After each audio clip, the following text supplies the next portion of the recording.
बात करेंगे natural vegetation की, तो जो प्लांट कवर है जिसमें ह्यूमन इंटरवेंशन नहीं लगा है, जो सेल्फ ग्रो कर गया है, उसे कहते हैं नेचुरल वेजिटेशन। फ्लोरा प्लांट को कहते हैं किसी रीजन को, और फौना एनिमल को कहते हैं, और वेजिटेशन मतलब होता है collection of plants, assemblage of plants.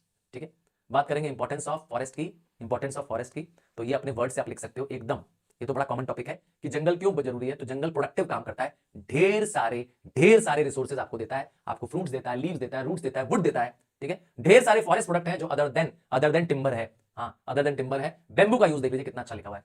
ठीक है, बेम्बू का यूज बताया है। बेम्बू ट्राइबल्स यूज करते हैं अपना मैट, बास्केट, रोप, बहुत सारे प्रोडक्ट बनाते हैं। आजकल तो बेम्बू के यार्न्स भी बन रहे हैं। ठीक है, प्रोटेक्टिव फंक्शन है, फॉरेस्ट रक्षा करता है, पानी की रक्षा करता है, रेनफॉल कॉज करता है, एंड सबसे इंपॉर्टेंट है वाटर साइकिल का एक बहुत ही इंपॉर्टेंट रूल है कि जंगल होगा तभी क्या होगा, कंडेंसेशन होगा, बारिश होगी, जहां जंगल वहां बारिश। ठीक है, और क्या करता है, सॉइल की न्यूट्रिएंट्स की फर्टिलिटी बचाए रखता है, सॉइल इरोजन चेक करता है फॉरेस्ट, याद करिए सॉइल की फर्टिलिटी। नेक्स्ट क्या है, रेगुलेटरी फंक्शन है, कार्बन डाइऑक्साइड जो हम लोग को छोड़ रहे हैं, यस, जो हम इंसान रेस्पिरेशन कर रहे हैं, कार्बन डाइऑक्साइड बाहर जा रही है, जा कहां रही है, यही प्लांट एब्जॉर्ब कर ले रहे हैं। समझाया? तो आपको मुझको जो इतने सालों से जो मैंने और आपने कार्बन से छोड़ी, वो गई कहां, प्लांट फोटोसिंथेसिस के दौरान यूज कर ले रहे हैं। सो फॉरेस्ट क्या कर रहा है, कार्बन डाइऑक्साइड साइकिल क्या कर रहा है, हमारे एनवायरमेंट से रिमूव कर रहा है। और क्या करता है, एसेसरी फंक्शन करता है, बहुत सारे वाइल्ड लाइफ का घर है, बहुत सारे क्या सारे वाइल्ड लाइफ का घर है, एंड सबसे इंपॉर्टेंट है रिक्रिएशन और एस्थेटिक के लिए बहुत अच्छा जाना जाता है। मैं और आप भी क्या करते हैं, फॉरेस्ट या वाइल्ड लाइफ में जाना बहुत पसंद करते हैं। क्यों, वाइल्ड लाइफ सेंचुरी में जाना आपको और मुझको बहुत अच्छा लगता है।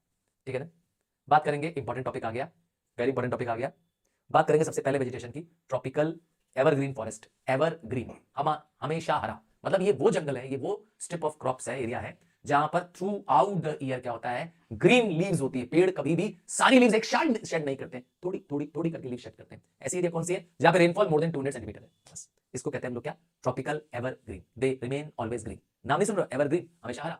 ठीक है, यहाँ पे रेनफॉल 200 से ज्यादा होती है, यहाँ पे टेम्परेचर 25 टू 27 होता है, और रेंज ऑफ ह्यूमिडिटी भी हाई होती है। ठीक है, क्या खास बात है, कहां पाया जाता है, मैंने कहा जहां रेनफॉल बहुत बहुत हैवी होती है। ठीक है, जैसे कि आप देखिए वेस्टर्न स्लोप ऑफ वेस्टर्न घाट, देखिए वेस्टर्न स्लोप ऑफ वेस्टर्न घाट, या नॉर्थ ईस्ट रीजन, या अंडमान एंड निकोबार आइलैंड। क्यों है ये, खास बात क्या है, फीचर्स क्या है, ये बहुत लग्जरियंट वेजिटेशन होता है, अर्थात रिच एंड डेंस वेजिटेशन होता है। क्यों ऐसा कह रहा हूं, क्योंकि बहुत सारा कहते हैं ना कैनोपी फॉर्म करता है। क्या फॉर्म करता है, कैनोपी फॉर्म करता है।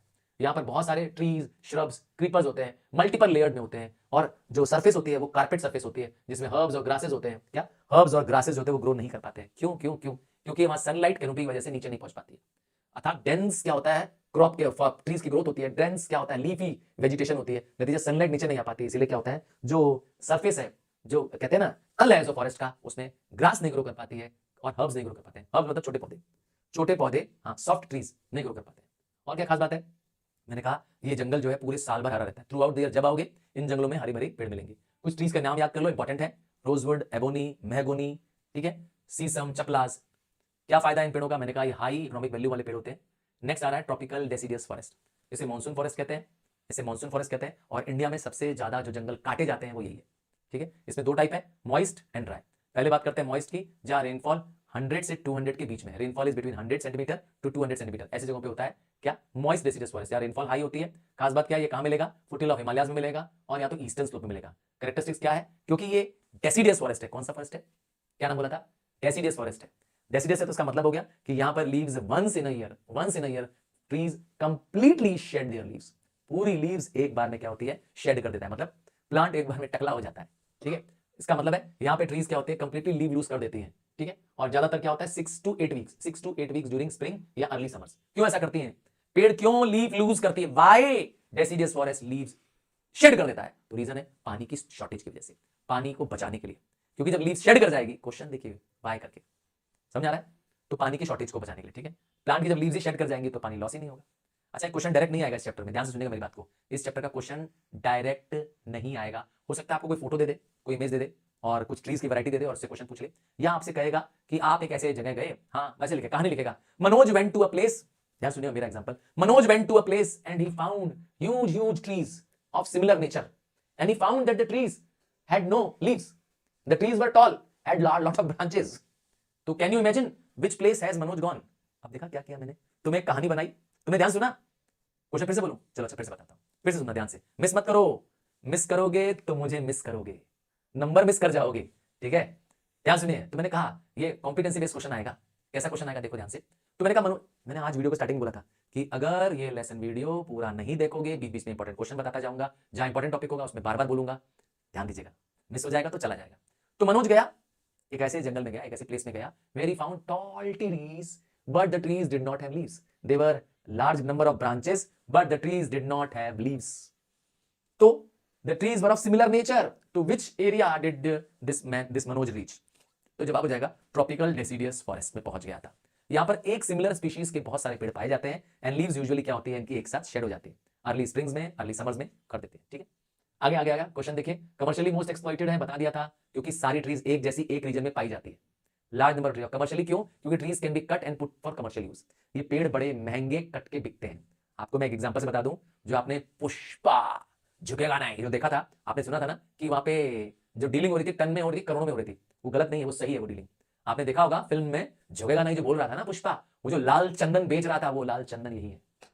हाँ, ये इसी पेड़ की बात कर रहा है, ट्रॉपिकल डेसिडियस फॉरेस्ट की बात कर रहा है। और ये पेड़ जो होते हैं, इनकी जो पेड़ की लकड़ी है वो बहुत बहुत मजबूत लकड़ी होती है, डेकोरेटिव पीसेस बनाने में बहुत काम आती है, इसकी खुशबू बहुत अच्छी होती है। हाँ, बहुत सारे मेडिटेटिव प्रोडक्ट्स बनाना आती है और एक साथ कई सारे जगहों पाई जाती है, एक लार्ज सेट में, इसीलिए they are commercially most exploited. Commercially मतलब पैसे के हिसाब से जब से ज्यादा काटी जाती है। ठीक है, कौन आता है? टीक, सेल, अर्जुन, सीसम, महुआ, मलगिरी, पालास, सीसम, ये सब पेड़ों का नाम है। ये सैंडलवुड, यही है वो चंदन। हाँ, वो चंदन, यस, चंदन यस, ले आ सकते हैं, चंदन ले आइए ऊपर। आइए अब बात करते हैं, इंडिया का चंदन पूरी दुनिया में मांगा जाता है। अब आता है ड्राई डेसिडियस फॉरेस्ट। हाँ, जैसे मैंने वेट वाला बताया, जहां पे रेनफॉल 100 से 200 सेंटीमीटर रेनफॉल है, यहाँ पे रेनफॉल क्या है, उससे थोड़ी कम है। यहाँ पे 70 से 100 सेंटीमीटर रेनफॉल है, 70 सेंटीमीटर रेनफॉल है। यहाँ पे ह्यूमिडिटी भी कम है, और ये फॉरेस्ट थोड़ा सा कम, जहाँ पे रेनफॉल थोड़ी कम है तो वहां भी ग्रो कर सकता है फॉरेस्ट। खास बात क्या है कि ये फॉरेस्ट वेट फॉरेस्ट और थॉर्न फॉरेस्ट के बीच का है। मतलब अगर इससे ज्यादा कम रेनफॉल, इससे ज्यादा नहीं, इससे कम रेनफॉल पड़ेगी तो थॉर्न फॉरेस्ट आ जाएगा, और इससे ज्यादा रेनफॉल पड़ेगी तो मॉइस्ट आ जाएगा। मतलब मॉइस्ट डेसिडियस फॉरेस्ट और थॉर्न फॉरेस्ट कांटों वाले जंगल के बीच की प्लेस है ड्राई डेसिडियस फॉरेस्ट। इनकी ट्रीज भी क्या करती हैं, कंप्लीटली शेड लीव कर देती हैं, और कई बार ऐसा दूर दूर से देखने में लगता है कि ये वास्ट ग्रीनलैंड है। क्या लगता है? Sorry, vast grassland with naked lee trees. ठीक है, कौन से पेड़ है? टीक, तेंदू से तंबाकू बनता है। क्या?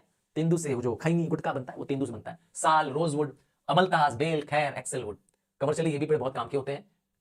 अब आता है, ये देखिए दूर दूर तक पेड़ दिख ही नहीं रहा है, दूर दूर तक कहीं पेड़ ही नहीं दिख रहा है। अब ये आ गया दूर से देखिए सिर्फ क्या दिख रहा है, ये दूर तक सिर्फ क्या दिख रहा है, छोटे छोटे श्रब्स हैं, कैक्टस दिख रहा है, बड़े बड़े अकेशिया, इसको अकेशिया बोलते हैं। तो ये जो फॉरेस्ट है यहाँ पे सबसे कम रेनफॉल पड़ती है, 50 से कम रेनफॉल पड़ती है, तो बड़े पेड़ तो उग नहीं पाएंगे, क्योंकि पेड़ों को उगने के लिए बारिश का पानी या सिंपल पानी बहुत जरूरी है। तो जहां रेनफॉल 50 से कम है, जहां पे टेम्परेचर भी हाई है, और जहां पे ह्यूमिडिटी भी कम है, ह्यूमिडिटी मतलब एयर में मॉइस्चर कम है, तो ये फॉरेस्ट है थॉर्न फॉरेस्ट। कहां पाए जाते हैं? मैंने कहा जहां पर आपके पास रेनफॉल कम है, राजस्थान का वेस्टर्न इलाका, मध्य प्रदेश, ठीक है, सेंट्रल एंड ईस्टर्न राजस्थान। कैसा फॉरेस्ट है? ज़ेरोफाइटिक। क्या कीवर्ड याद कर लीजिए, ज़ेरोफाइटिक। क्या वर्ड है? ज़ेरोफाइटिक। मतलब ऐसे फॉरेस्ट जहां पर ड्राई एरियाज हैं, जहां प्लांट की रूट्स क्या करती हैं, डीप इनसाइड द सॉइल चले जाती हैं and they take the moisture from the depth of the soil. समझ में आया? ये खास बात है। जहां पे पानी की स्केर्सिटी होती है, जहां रेनफॉल नहीं होती है, ऐसे प्लांट्स को ज़ेरोफाइट्स कहते हैं। जो ड्रॉट लाइक सिचुएशन, नॉर्मल पेड़ होगा तो सूख के मर जाएगा, पर यहाँ के जो पेड़ हैं वो सूखते नहीं है। इनकी खास बात है कि बबूल, अकेशिया, इनकी रूट्स बहुत लॉन्ग होती हैं। एंड सबसे इंपॉर्टेंट है, ज्यादातर पेड़ क्या होते हैं? लीफलेस होते हैं। सर इसका मतलब the plants usually do not have leaves. या उनकी लीव्स जो होती हैं वो they are transformed into spines. The stem is thick and fleshy. Stem जो है उसका थिक है, फ्लैशी है, उसके अंदर मॉइस्चर, पानी स्टोर्ड है, and leaf is turn into spines. Leaf क्या बन गई है? कांटे बन गई है। तो आपके घर में जो कांटे वाला पेड़ है, एकेशिया है, कैक्टस है, पक्का होगा कैक्टस तो हर घर में मैंने देखा है, कॉमनली मैंने बहुतों के घर में कैक्टस देखा लगा हुआ। हाँ, कैक्टस है तो वो पानी एक बार दे दो, कई महीनों तक पानी मत दो, क्योंकि वहां लीफ है ही नहीं। लीफ है तो मैंने कहा they are modified as spines. कांटे बन गए, वो जो कांटे दिखते हैं ना एक्चुअली में वही पत्ती है। Leaves have been modified into spines. देखा नेचर कितना कमाल करता है। जैसे पेड़ का नाम देख लीजिए, बबूल, अकेशिया, डेट पाम, पाम, खजूर, खजूर, खजूर, खजूर, याद करिए, लोग बहुत खाते हैं, अरब के लोग बहुत खजूर खाते हैं, डेट पाम बहुत खाते हैं, ऊंचा ऊंचा पेड़ होता है बहुत डेट पाम। तो खैर, बेर, बेर खाया ना आपने? बेर जरूर खाया होगा। नीम, खेजड़ी, कंजू, कट्टी, कक्कू, हाँ कुक्कू, बड़ा अजीब अजीब नाम है।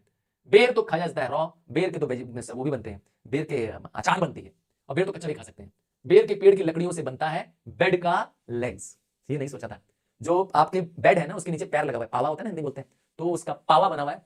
और बोट की रिब्स, बोट जब बनाई जाती है तो उसमें लकड़ियों की रिब्स लगाई जाती है। वो किससे बनी हुई है? हाँ, रिब्स मतलब framework of the boat. Agriculture के इंप्लीमेंट्स बनाने के काम आता है बेर। बेर के यूजेस देखा आपने। डेट पाम तो मैंने कहा खा सकते हैं क्योंकि मैंने कहा खजूर होता है, इसमें एस्ट्रिंजेंट होता है, इसके सिरप बनता है, पेस्ट बनता है और बहुत सारा मेडिसिनल प्रॉपर्टी है, फीवर कफ में काम आता है। नीम तो बताने की जरूरत ही नहीं है कि हर घर में नीम का यूज है। क्यों? नीम सूप बनते हैं। नीम तो पता ही है एंटी बैक्टीरियल प्रॉपर्टी है, ठीक है। नीम में ब्यूटी प्रोडक्ट्स बनते हैं, हेल्थ प्रोडक्ट बनते हैं। बात करेंगे, अगला फॉरेस्ट आ रहा है लिटोरल और टाइडल फॉरेस्ट। एक ऐसा फॉरेस्ट जिसके पेड़ों की रूट्स क्या करती हैं, बाहर निकल आती है। The roots are found in the marshy and swampy area. दलदल वाला इलाका है, मतलब ऐसा इलाका जहां पानी बहुत लंबे समय तक ठहरा रहता है, वहां पे रूट्स पानी के बाहर निकलते हैं। आप देख लीजिए कैसा दिख रहा है। देखिए पानी है और पानी के बाहर पेड़ों की रूट्स निकल आई है। इन्हें न्यूमेटोफोर्स भी कहते हैं, राइजोपोरा भी कहते हैं। क्या? राइजोपोरा। इनके रूट्स में रूट नोड्यूल्स होते हैं। इनके रूट्स में क्या होते हैं? एयर ब्रीथ करने के लिए बहुत सारे स्पोर्स होते हैं। तो पानी से बाहर रूट निकल आती हैं, डेंस रूट्स होती हैं, बहुत घने रूट्स होते हैं। हाँ, ऐसे एरिया कौन सा है? मैंने कहा जहां पे सलाइन या स्वैम्पी और मार्शी एरिया, दलदल इलाका, जब नदी समुद्र में मिलने जा रही होती है वहां पे होता है, ठीक है। तो डेल्टा रीजन ऑफ द कैसे पेड़ होते हैं? ये भी एवरग्रीन होते हैं। जैसे आपको याद होगा मैंने ट्रॉपिकल एवरग्रीन फॉरेस्ट बताया था, वैसे ये भी क्या है? एवरग्रीन है। फिर से कह रहा हूं, क्वेश्चन डायरेक्ट न बन करके आपको एग्जांपल से दे करके कि एक लड़का है या एक ऐसे है, सिचुएशन दे के क्वेश्चन पूछेगा और सिचुएशन देकर के आपको आइडेंटिफाई करना होगा इसके कैरेक्टरिस्टिक्स से। तो इसीलिए कैरेक्टरिस्टिक्स करना पड़ेगा तुझे। जो मैं लिख रहा हूं वही क्वेश्चन पेपर में कैरेक्टरिस्टिक्स आएगा। समझ आया? मैंने कैरेक्टरिस्टिक्स को छांट करके इंपॉर्टेंट को निकाल के आपके लिए बुक से रखा है, एक्स्ट्रा को मैंने हटा दिया है, ध्यान दीजिएगा। तो एवरग्रीन होते हैं ये पेड़, ज्यादा डेंस होते हैं पेड़, और सबसे इंपॉर्टेंट है इनमें बहुत सारी स्टिल्ट लाइक रूट होती है। कीवर्ड याद करिए, इनकी रूट्स कैसी होती है? स्टिल्ट लाइक। बहुत सारी ब्रांचिंग रूट्स होती हैं इनके पास। ज्यादातर ये रूट्स पानी में सबमर्ज होती है हाई एंड लो टाइड्स के दौरान। यस, जब समुद्र में पानी ऊंचा आ जाता है तब दिखाई देती है। कैसी रूट्स होती हैं? मैंने कहा स्टिल्ट रूट्स होती हैं। और क्या खास बात है? They have tangle of climbers. खूब सारे क्या है? क्लाइंबर्स हैं। ढेर सारे क्या है? सपोर्टिंग बेल टाइप के, क्रीपर्स टाइप के इसके पास बहुत सारे, ढेर सारे क्या है? क्लाइंबर्स हैं। और क्या खास बात है? इनकी रूट्स ब्रीदिंग रूट कहलाती है, इन्हें कहते हैं न्यूमेटोफोर्स। क्योंकि वाटर लॉक्ड एरिया है, पानी रूट्स को ढक देता है, तो रूट्स ब्रीदिंग के बिना मर जाएंगी, तो इसलिए इनकी रूट्स को क्या बोलते हैं? न्यूमेटोफोर्स, ठीक है। तो the roots are deprived of the oxygen during high tides, तो इसलिए क्या करती है? पानी से बाहर रूट निकल आती है। The root move out of the water. The vertical roots कैसे रूट्स हैं? जमीन से ऊपर जाती हुई रूट्स हैं, और नॉर्मल प्लांट्स की रूट्स नीचे जाती है ना। अभी हमने थॉर्न फॉरेस्ट के बारे में क्या बताया कि रूट्स गो डीप इनसाइड। इसमें उल्टा होता है, रूट्स कम अप, ये उल्टा रूट्स ग्रो करती हैं। इनकी रूट नीचे नहीं जाती है, उल्टा ऊपर हवा में जाती है, ताकि वो ब्रीथ कर सके, ताकि वो पानी में भी क्या करे? जी सके। कौन सा पेड़ एग्जांपल है? केवड़ा, अमूर, भारा, राइजोपोरा, पाइन, सुंदरी। क्या नाम दिया मैंने? सुंदरी। सुंदरी के नाम से ही सुंदरबन डेल्टा है। हाँ, सुंदरी जो पेड़ है, पेड़ का नाम है सुंदरी। इसकी खास बात है कि ये वाटर वाला पेड़ है, मतलब कि एक ऐसा पेड़ जो पानी वाले रीजन में, एक टाइड वाले रीजन में ग्रो कर रहा है, टाइडल फॉरेस्ट में ग्रो कर रहा है। इसकी लकड़ी पानी में भी सड़ती नहीं है। नॉर्मल आप लकड़ी की अगर नाव बनाओगे या पानी में डाल दोगे तो लकड़ी सड़ जाएगी, फुल जाएगी। हाँ, तुम घर में करके देख सकते हो, लकड़ी खराब हो जाएगी, पर इसकी लकड़ी नहीं खराब होती है। तो इसीलिए मैंने कहा बोट बनाने काम आती है। सुंदरबन डेल्टा इससे नाम लिया गया। बात करते हैं माउंटेन फॉरेस्ट की। तो एक ऐसा फॉरेस्ट जो माउंटेनस रीजन में है। बस खास बात क्या है कि यहां पर जैसे जैसे क्लाइंब करेंगे वैसे वैसे क्या हो जाएगा? ट्री की हाइट कम होती जाएगी, उसका डेंस क्रॉप है, डेंस फॉइलेज है, पत्तियां हैं, वो कम हो जाएगा। समझ आया? खास बात क्या है? 1000 से 4000 के रीजन में पहाड़ के, बस हाइट ऑफ 1000 से 4000, क्योंकि उसके बियॉन्ड ट्रीज ग्रो नहीं कर पाएंगी, उसके बियॉन्ड ट्रीज ग्रो नहीं कर पाएंगी। फीचर्स क्या है? मिक्स्ड टाइप की ट्रीज पाई जाती हैं लोअर एरियाज में, पहाड़ के नीचे, पहाड़ के बेस में डेसिडस पेड़ पाया जाएगा, और जैसे ऊपर पढ़ेंगे तो मॉइस्ट टेम्परेट फॉरेस्ट पाया जाएगा, और ऊपर जाएंगे तो कॉनिफरस फॉरेस्ट पाया जाएगा, मतलब कोन लाइस ट्री पाई जाएगी। उसके ऊपर पाए जाएंगे तो मंगोलिया, लॉरल, चिपलास, है ना, ऐसे पेड़ पाए जाएंगे जहां पर क्या है? कोन लाइक स्ट्रक्चर है, ताकि क्या हो? स्नोफॉल हो तो क्या हो जाए? बह के निकल जाए, ठीक है। कोन लाइक स्ट्रक्चर है। चलिए बात करते हैं फॉरेस्ट के इंपॉर्टेंस की। पीछे कर चुका हूं, रिपीट हो रहा है, बस पॉइंट आपको एक बार देख लेना है। छोटा क्वेश्चन बन सकता है कि how forest helps in our environment, तो आपको पता ही है मॉनिटर ऑफ क्लाइमेट है, क्योंकि मॉइस्चर को कंट्रोल करता है फॉरेस्ट, ह्यूमिडिटी पैदा करता है, टेम्परेचर को काबू करता है, रेनफॉल पैदा करता है, कार्बन साइकिल को कंट्रोल रखता है, ठीक है। हमारी एयर में जो ऑक्सीजन कार्बन साइकिल का एक्सचेंज है ये भी फॉरेस्ट करता है, कंट्रोलिंग सॉइल इरोजन करता है, अंडरग्राउंड वाटर को कंट्रोल करता है। फॉरेस्ट कंजर्वेशन, ये टॉपिक इंपॉर्टेंट नहीं है। फॉरेस्ट को बचाने के लिए गवर्नमेंट ने बहुत सारे स्टेप्स उठाए हैं, जिसमें एक स्टेप है अफॉरेस्टेशन। अफॉरेस्टेशन मतलब होता है cutting one tree then growing two more. एक काटा और 2 नए पेड़ लगा दिए, ठीक है ना। अब आ रहे थे क्या टॉपिक? आ रहे थे गवर्नमेंट ने नेशनल ड्राफ्ट पॉलिसी, जिसे नेशनल फॉरेस्ट पॉलिसी बनाया 2018 में, जिसका मेन मकसद है कि हमें फॉरेस्ट को क्या करना है? बचाना है। जो हमारा फॉरेस्ट कवर कम हो गया है, किसी भी देश के लिए फॉरेस्ट कवर कितना होना चाहिए? तो 33% होना चाहिए। कितना होना चाहिए? 33% होना चाहिए। हमारे देश में भी फॉरेस्ट कवर कम हो गया है, तो इसका मेन मकसद है to safeguard the ecological balance and livelihood of the people. कितना फॉरेस्ट चाहिए? मिनिमम 1/3। 1/3 मतलब होता है 33% ऑफ द लैंड। धरती की 33% ऑफ द लैंड किससे होनी चाहिए? फॉरेस्ट में। हमारे देश में इतनी नहीं है, ठीक है। डेन्यूरेशन ऑफ सॉइल चेक करना है। अब आते हैं सोशल फॉरेस्ट्री। छोटा क्वेश्चन बनेगा, सोशल फॉरेस्ट्री मतलब जो people in and around the forest रहते हैं, जो पीपल फॉरेस्ट के आसपास रहते हैं, जिसको हम कहते हैं फॉरेस्ट कम्युनिटी, उनका सहारा लेना जंगल ग्रो करने पे, क्योंकि जंगल के चप्पे चप्पे की जानकारी उनको है। तो फॉरेस्ट डिपार्टमेंट क्या करता है, फॉरेस्ट डिपार्टमेंट लेता है मदद लोगों की। तो ये एक पीपल ओरिएंटेड फैसला है, जॉइंट मैनेजमेंट करने का तरीका है, जिसमें फॉरेस्ट लैंड का जो बेनिफिट है वह फॉरेस्ट से मिलने वाली जो क्रॉप्स हैं, फॉरेस्ट से मिलने वाले जो क्रॉप्स हैं, वो हम क्या करते हैं, लोगों को शेयर करते हैं। इसका नाम रखा गया सोशल फॉरेस्ट्री। कई बार उसको बोलते हैं extension forestry, mind forestry, urban forestry, tree farming, one महोत्सव इसी का नाम है। क्या नाम है? सोशल फॉरेस्ट्री का दूसरा नाम है वन महोत्सव। ठीक है, मेन मकसद क्या है इसका? रीस्टोरेशन करना, रीऑर्गेनाइज करना एग्जिस्टिंग फॉरेस्ट। जो फॉरेस्ट है, जो अभी जंगल है, उन्हीं को ही क्या करना है, बचाना है, उन्हीं को ही ग्रो करना है और लोगों की मदद से ग्रो करना है। तो लोग क्यों आएंगे? आप क्यों जंगल में जाने मदद करोगे? अरे भाई आपको जंगल से फायदा मिल रहा है। तो वो लोग जो in and around the forest रहते हैं उनकी मदद करते हैं। पीपल लिविंग और dependent on the forest are taken care of. Forest से मिलने वाले फायदे को उनको शेयर करते हैं। ठीक है, मतलब किसानों को अगर मैंने कहा लकड़ी चाहिए, किसानों को अगर फॉडर चाहिए, चारा चाहिए, तो जंगल आना पड़ेगा। तो हम तुम्हें जंगल जाने की अनुमति देते हैं, तुम लो जंगल का प्रयोग, पर जंगल कटने मत देना। जंगल कटने मत देना। अगर जंगल काटने के लोग आ रहे हैं तो हमें बता देना, क्योंकि फॉरेस्ट के लोगों को, जो वहां की कम्युनिटी के लोग हैं, जो ट्राइबल्स हैं, उनको पता रहता है कि कौन एक्चुअली में फॉरेस्ट कट कर रहा है। तो एक तरह से क्या करना, फ्यूल वुड का, पाउडर का प्रोविजन करना, लैंड को यूज करना, प्रोडक्टिव कैपेसिटी को इंक्रीज करना, फार्मिंग लोगों को करने को, लोकल कॉटेज इंडस्ट्री स्टैब्लिश करने में मदद करना, लोगों को एम्प्लॉयमेंट प्रोवाइड करना। एक नया टेक्निक आया एग्रो फॉरेस्ट्री, मतलब एक ऐसा टेक्निक जिसमें हम फार्मिंग के साथ साथ एग्रीकल्चर को, फॉरेस्ट्री को प्रमोट करना। ये कैसे हो सकता है सर? अब देखिए, जो बड़े बड़े फार्मर्स हैं, उनकी जो फील्ड्स हैं, जहां पर वो क्या करते हैं, क्रॉप नहीं ग्रो कर रहे होते हैं, वहां पे उनको क्या करते हैं, हेल्प करते हैं कि वहां पे वो जंगल लगा दे।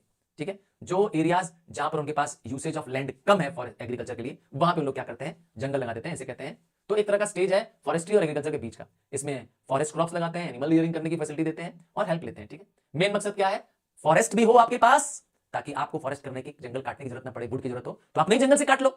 और आपके पास क्या है, क्रॉपलैंड भी है, अनाज चाहिए, खाना भी खा लो, तो पेड़ चाहिए, अपना ही जंगल काटो। तो इसीलिए, ताकि आप रियल जंगल को कट करने मत हो, ताकि फॉरेस्ट को आपका प्रेशर कम पड़े, लोगों को फॉरेस्ट की जरूरत ना पड़े, आप अपने लिए फॉरेस्ट को जुगा लो।